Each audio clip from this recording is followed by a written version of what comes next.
मागाच्या बाबतीत हा पाहिलं तुम्ही आता तुम्ही सध्या आता तर सध्या हंगामाचे दिवस आहे, मागणाऱ्याची आहे आणि देणाऱ्याची आहे.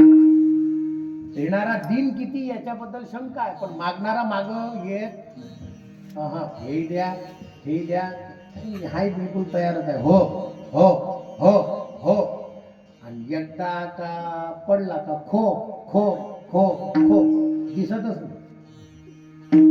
विषय फक्त एवढ्या करता सांगतोय की मागण्याच्या संदर्भामध्ये आदर्श पाहिजे. मागण्याच्या संदर्भामध्ये तू म्हणाल महाराज काय आदर्श, त्याचं एक कारण सांगतो.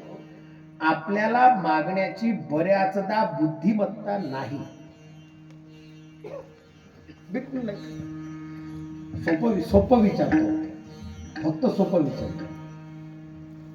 450 एकराच्या माणसानं, मालक किती, 450 एकराचा मालक मजुराच्या माग,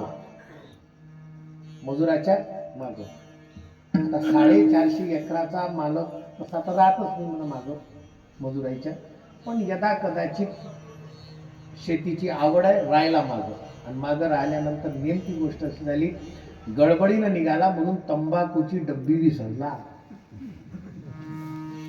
काय विसरला? आता फक्त प्रश्न एवढाच आहे, 450 एकराचा माणूस, त्याच्या समोर 200 रुपये 400 रुपये मजुरीचा माणूस तंबाखू घोटताना दिसला. काय झालं त्याच्या मनात? आता लकप अशी आहे, म्हणजे तंबाखूची म्हणा का बिडीची म्हणा, फक्त दिसलाच पाहिजे समोरचा. खरेची तशीच आहे आजकाल. म्हणून कोणी मागणारा येते का म्हणून बरेच जण आडोशानं असते त्याच्या.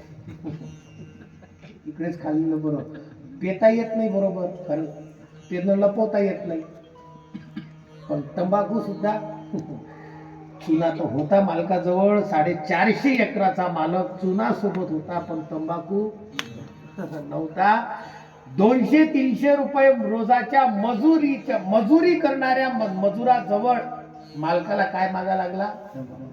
आता फक्त एवढं विचारतो, हे बातमी जर का अकोल्यात आली आपल्या, काय म्हणून लोक, समजा तोच मजूर आला ज्याच्याकडून तंबाखू घेतला, तोच आला आणि त्यानं म्हटलं, पाहिलं 450 एकराचा माणूस आपल्या समोर काय करते. आता त्याच्यासाठी आपल्या इकडे भाषा जरा वेगळी.